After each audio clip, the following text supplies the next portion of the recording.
Now is in time. Now is the time for important news and announcements.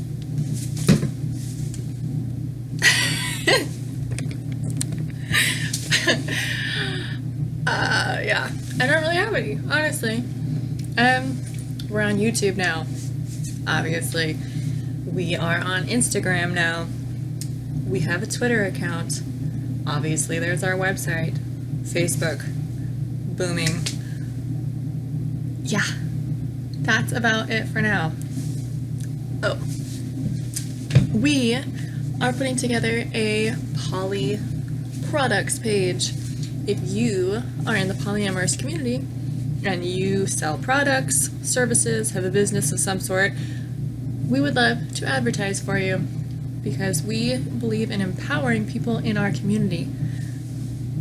From polyamorous people, for polyamorous people. Very important stuff. So hit us up, Jauni at polyamorous.com. Message the CEO, and we will get you on our website page and advertise you to all of our viewers. All right, off to save the world.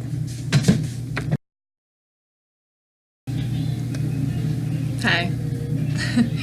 So, I was on Facebook this morning, and I was reading a post that somebody posted about how they were struggling with polyamory.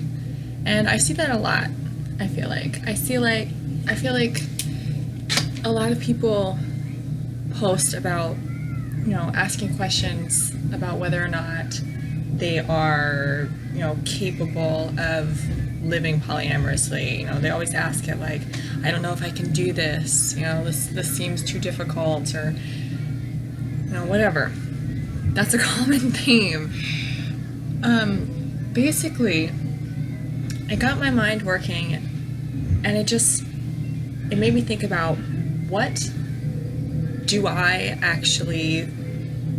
polyamory to me?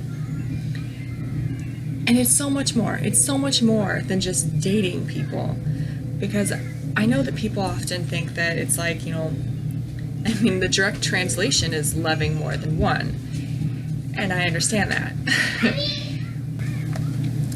Sometimes you gotta multitask.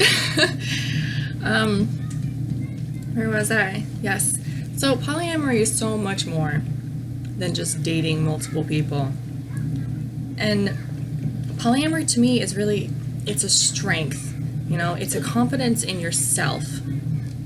Your ability to be yourself, your ability to accept others for themselves, being open and honest, and it's a full transformation, really. When you go from, thinking that monogamy and, heteronormativity and all of that is just, that's it, to being opened up to like polyamory and just all other forms of existing and loving and living, and it's a release of expectations, and a release of like shame and guilt of like, this is who I have to be, but I can't be that, and allowing yourself to be more and exist in a wider plane of existence. Polyamory is a way of thinking. It's a way of feeling and sensing the world. It's not just loving more than one person. It's giving yourself the right to exist naturally and fully. Loving yourself, being yourself 100%, and allowing that to blossom, allowing connections to happen and manifest and, and grow just on their own, without forcing things into, you know, structures or dynamics or boxes that don't work for you. You know, it's about shedding all of what society has told you is normal and allowing yourself to just be. At least that's how I see it. That's what it's been for me. You know, it has transformed me. It has transformed my way of thinking about the world, about myself. You know, it's been really empowering. You know, especially as a woman who, you know, society tells you that you can't be, you know, enough. You can't be so many things, you know. Make a list. Get back to me. You know, and obviously I'm not the only minority group. And I'm, you know, I'm privileged in a lot of ways, but society nonetheless still looks down on me for a multitude of reasons. And the more that you become different, the more that you step outside of what society expects, the more you're going to be judged. But the more possibilities there are, the more opportunities for you to grow and to be, the more that can happen. And that's good, and that's bad, and that's a whole lot of things. You know, life can be scary, and it can be wonderful, and it can be a billion things in between and around that. And you just kind of have to accept that and roll with it, and, you know, not let that stop you from being you. And I feel like that concept is what polyamory is all about for me. I mean, let alone I identify as solo-polyamory. Solo-polyamorous. Excuse me. I don't know. Anyway, my point is that, you know, when you step outside the confines of what society has defined for your existence, you are free to define yourself any way you want. And that's beautiful and amazing and empowering, and also a little scary. You know, I mean, sometimes when you take off all those labels that you didn't want, that you didn't place on yourself, when you take off all that society has thrown on you, you don't really know what you are underneath all that. You know, society oftentimes doesn't allow you to figure yourself out beyond that, because they tell you this is what you are and this is what you have to do, and that's it. You know, so sometimes it can be terrifying, you know, to throw things away, to get rid of all the things that aren't you, and to try and figure out who you are. But it's worth it. I mean, honestly, I've never felt better about myself. I've never felt more confident in myself. I've never felt the amount of self-love that I have for myself right now. Because I took a leap, and, you know, I said, fuck it. No matter what comes out of this, I want to be me. And I want the best chance at my true happiness and my true existence, no matter what that means for me. And some of it has been hard. And I've had heartbreaks, and I've been sad. You know? I mean, there's no getting around some of the sorrows in life. Sadness is gonna happen. Pain is gonna happen. That stuff exists. And it's not about avoiding that. It's about going through it and not giving up on yourself, because you matter. You matter. And I think that's the most important thing that you can learn from polyamory.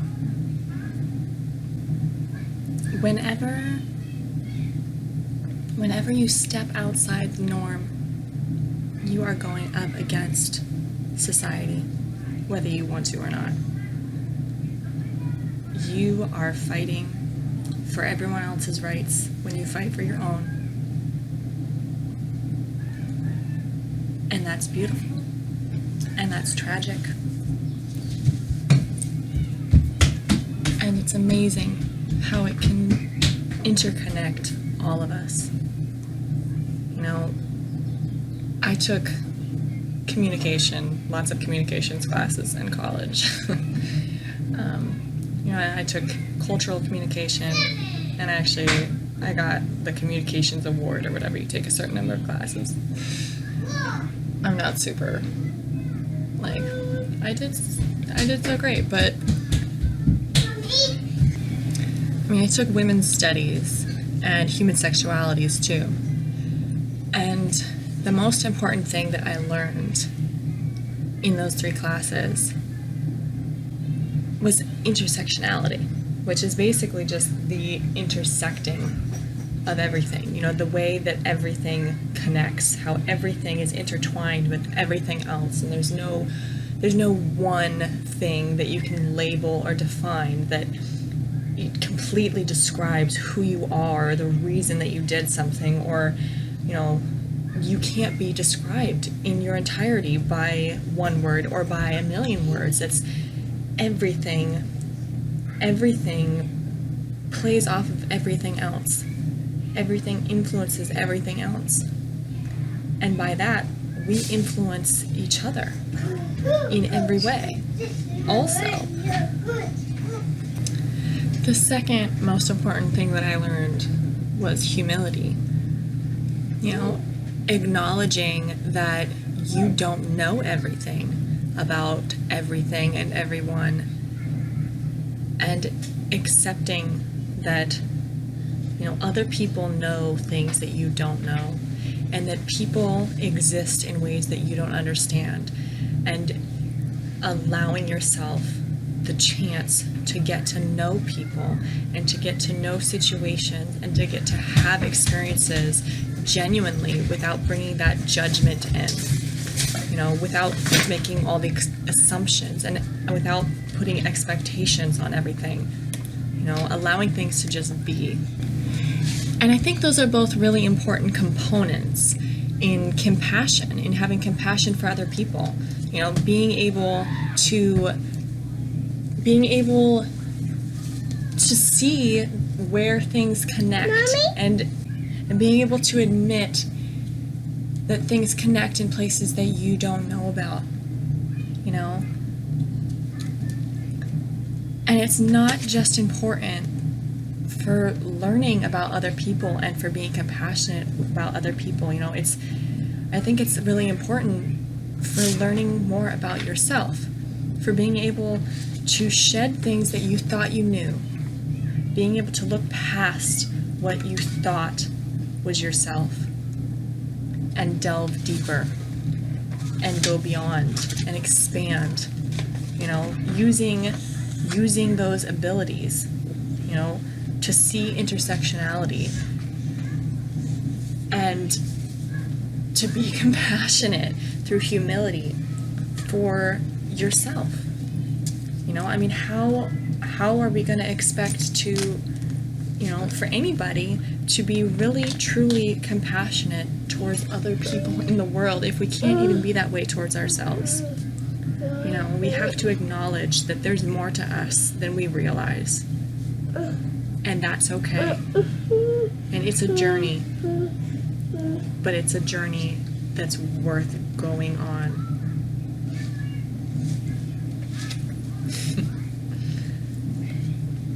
Especially if you have little people who are looking up to you, you know, who are learning about how to be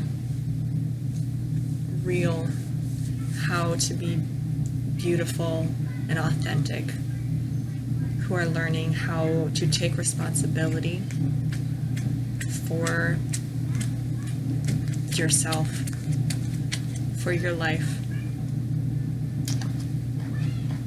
It's important to set a good role. You know, be a good role model. So this is the part of the video that we call open community. First off, I'd like to say that we are still working on the Our Story #2 series. Link below.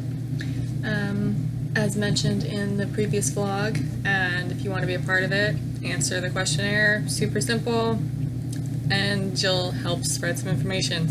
So, #2. I don't have a whole lot to say because we're just starting out on YouTube here.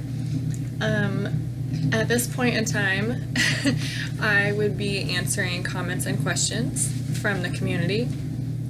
So if you want your comments or questions answered, please just comment down below on any of my videos and I will try and get to them during this time. Let's see. You can also mention concerns. I will try to address them. I don't know what else to tell you.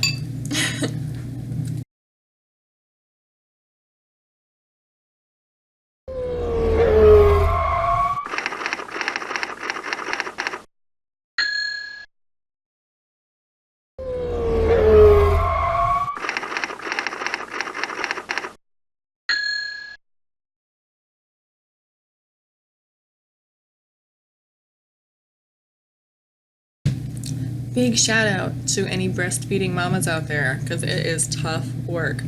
My daughter is 2.5, still going strong.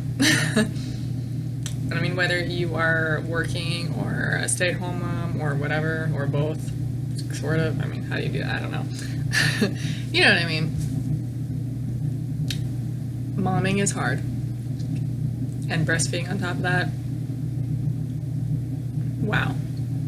That's all I gotta say. So, kudos to anybody out there who is breastfeeding in any sense. That includes pumping. You guys are rock stars. Way to go, guys. Seriously. It is tough.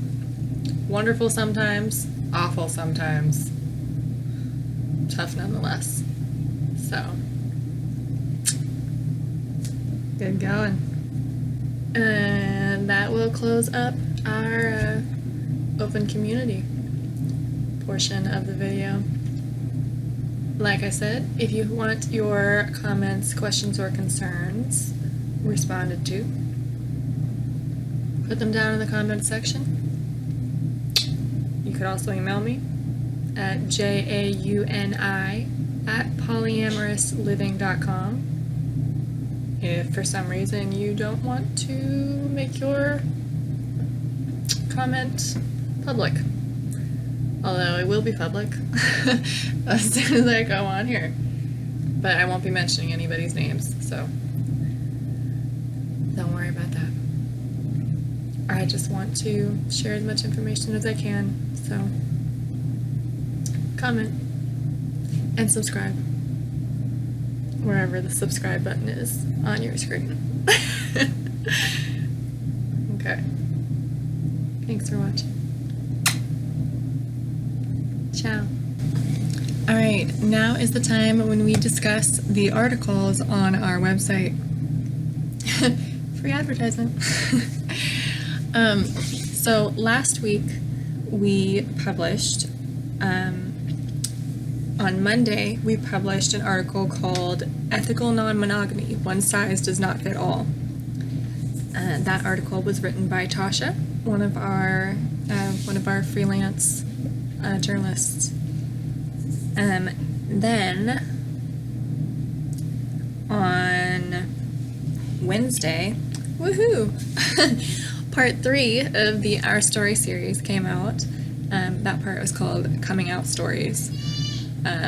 Regardless of what most people in the LGBTQIA plus community think, which I am a part of, it's still a piece of you that society isn't very accepting of, so it's still something that you need to come out about. It may not be the same, but it's a similar concept, and it's an important one to cover. And then on Friday, we had the Our Histories article come out, which is an important one as well.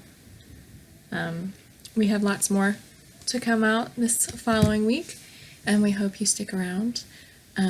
The articles just mentioned will be linked down below for you to check out. And yeah, enjoy the vlog. Alright, it's question time! Time to get serious.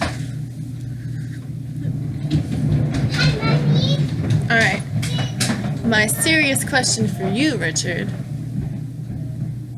How much wood would a woodchuck chuck if a woodchuck could chuck wood? No, I'm just kidding.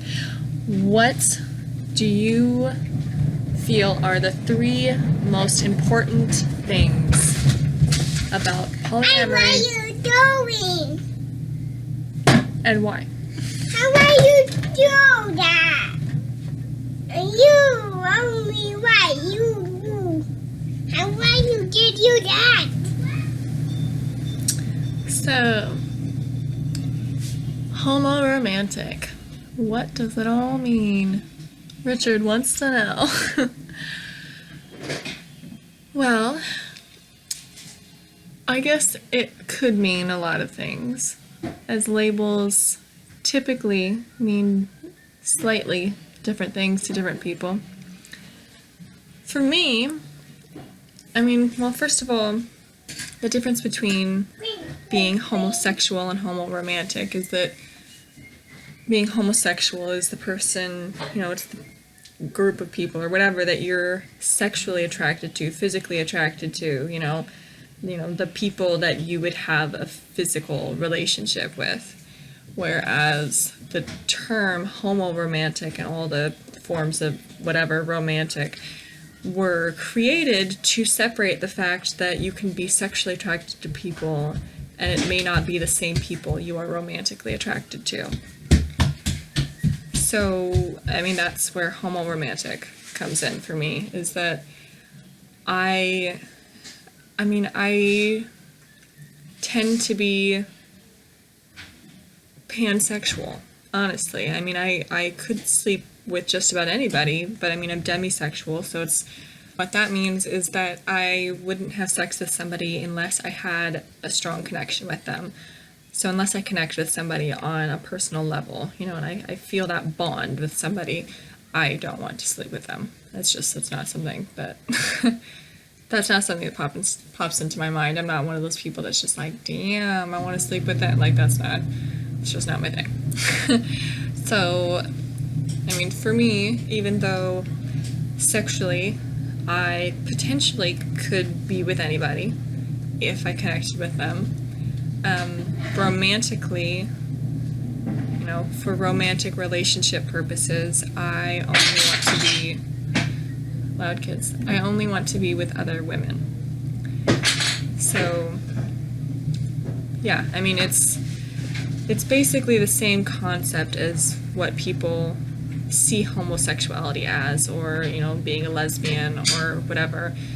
But I prefer the term homoromantic because sexually I could expand farther than that, and romantically I choose not to. That's romantically I only want to be with women. That's what I'm drawn to in that sense. So that's what it means for me, and it may be slightly different for other people. I mean, finding terms that fit you and redefining those terms within, you know, the constructs of your reality is important. And so things may be a little bit different for somebody who is different, and that's okay. But that's what it means for me. So hopefully that was informative and helpful. Yeah. Ciao.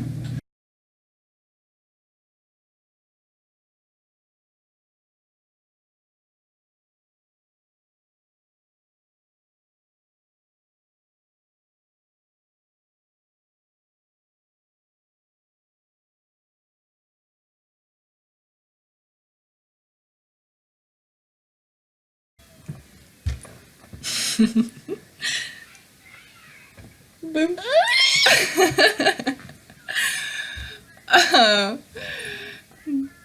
Boom. Polyam. Are you tooting on me?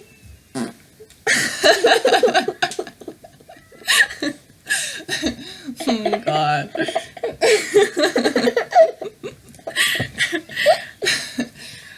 Okay.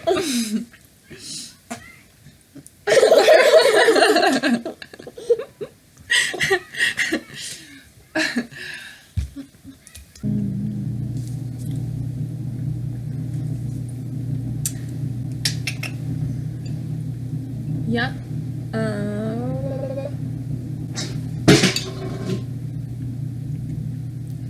That cat is always knocking everything over. Not very graceful and coordinated. You think he would be because he's outside most of the time. Breastfeeding.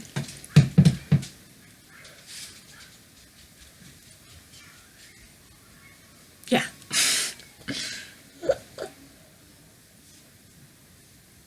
I didn't know. I do it.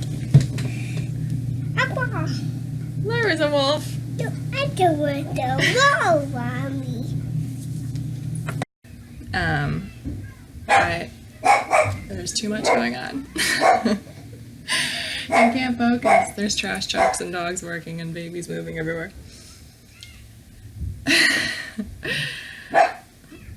Molly, shush!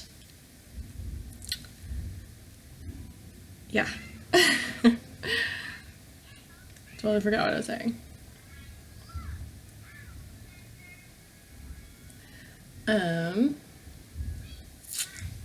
Sorry guys. I feel like I could be on a really good roll if there wasn't so much going on around me right now.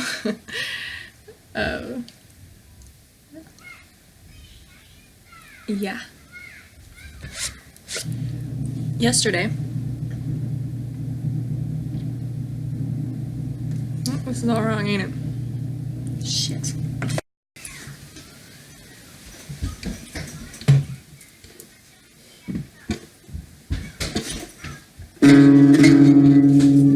Yeah, it's like broken and not in tune. And I don't know how to play.